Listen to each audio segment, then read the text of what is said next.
প্রিয় ভাই বোনেরা, আজ আমরা এমন একটি বিষয় নিয়ে কথা বলবো যা আমাদের দুনিয়া ও আখিরাত দুইটাই বদলে দিতে পারে। আজকের বিষয় আল্লাহর কাছে কিভাবে তওবা করতে হয়। আমাদের জীবন পাপহীন নয়। জেনে বা না জেনে দিনে রাতে আমরা আল্লাহর নাফরমানি করে ফেলি, কিন্তু সুসংবাদ হলো আমাদের রব এমন একজন রব যিনি শুধু ক্ষমাশীল নন, তিনি তওবা ভালোবাসেন। মহান আল্লাহ তাআলা বলেন, নিশ্চয়ই আল্লাহ তওবাকারীদের ভালোবাসেন। সূরা বাকারা। তওবা শব্দের অর্থ ফিরে আসা, গুনাহ ছেড়ে আল্লাহর দিকে ফিরে যাওয়া। তওবা মানে শুধু মুখে বলা নয়, আস্তাগফিরুল্লাহ বললেই সব শেষ নয়। তওবা হলো হৃদয়ের অনুশোচনা, গুনাহ ত্যাগ, আল্লাহর পথে ফিরে আসা। রাসূল সাল্লাল্লাহু আলাইহি ওয়াসাল্লাম বলেন, অনুশোচনাই হলো তওবা। ইবনে মাজাহ। আমরা কেন তওবা করি না? অনেক মানুষ বলে, আমি অনেক বড় গুনাহ করেছি, আমার তওবা কবুল হবে না, পরে করব, এখনো সময় আছে। প্রিয় মুসলিম ভাই ও বোন, এগুলো হচ্ছে শয়তানের ধোঁকা। মহান আল্লাহ তাআলা বলেন, হে আমার বান্দারা, যারা নিজেদের উপর জুলুম করেছ, আল্লাহর রহমত থেকে নিরাশ হও না। সূরা জুমার। যত বড় গুনাহ হোক, আল্লাহর ক্ষমা তার চেয়েও বড়। তওবা কবুলের 4টি শর্ত আছে। 1. গুনাহ ছেড়ে দেওয়া। যে গুনাহ করছি তা এখনই ছাড়তে হবে। হারাম সম্পর্ক, হারাম আয়, নামাজে গাফিলতি সবকিছু থেকে নিজেকে দূরে সরাতে হবে। তওবা মানে গুনাহের ভেতর থেকেও ক্ষমা চাই বলা নয়।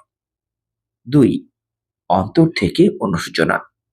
হৃদয় কাঁদবে, চোখ ভিজবে, মন বলবে, হে আল্লাহ, আমি ভুল করেছি। এই অনুশোচনাই তওবার প্রাণ। 3. আর কখনো না করার দৃঢ় সিদ্ধান্ত। মন থেকে প্রতিজ্ঞা করতে হবে, হে আল্লাহ, আমি আর এই গুনাহ করব না।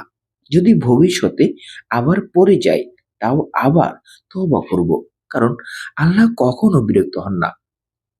4. বান্দার হক হলে তা ফিরিয়ে দেওয়া।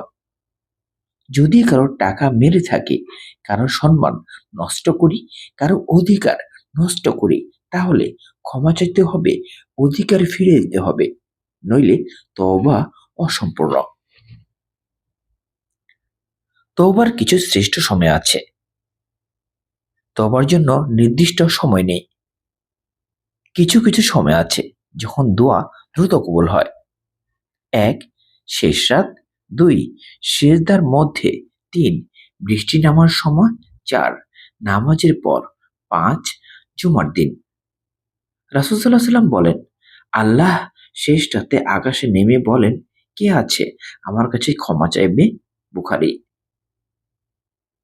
তওবার বাস্তব দোয়া। সাইয়্যিদুল ইস্তেগফার।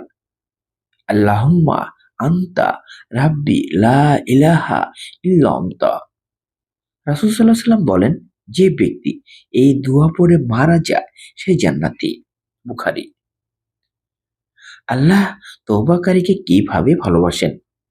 এক হাদিসে এসেছে, এক ব্যক্তি মরুভূমিতে তার উট হারিয়ে ফেলল। সব আশা একেবারে শেষ। হঠাৎ উট ফিরে এলো। তার খুশির চেয়েও বেশি আল্লাহ খুশি হন যখন একজন বান্দা তওবা করে। তওবার বেশ কিছু উপকারিতা আছে। 1. গুনাহ মাফ। 2. অন্তরের শান্তি। 3. রিজিক বৃদ্ধি। 4. দোয়া কবুল। 5. আখিরাতে মুক্তি। আল্লাহ তাআলা বলেন, তোমরা তওবা করো, আমি আকাশ থেকে বৃষ্টি বর্ষণ করব। সূরা নূহ। প্রিয় দর্শক, আজ যদি আমরা তওবা না করি, কাল হয়তো সুযোগ নাও থাকতে পারে। মৃত্যু কোনো নোটিশ দিয়ে আসে না। চলুন আজই তওবা করি, এখনই, এই মুহূর্তে। হে আল্লাহ, আমাদের প্রকাশ্য ও গোপন সব গুনাহ ক্ষমা করে দিন। আমাদের তওবা কবুল করুন। আমাদের অন্তরকে পরিশুদ্ধ করুন। আমাদের শেষ পরিণতি ঈমানের সাথে করুন। আমিন।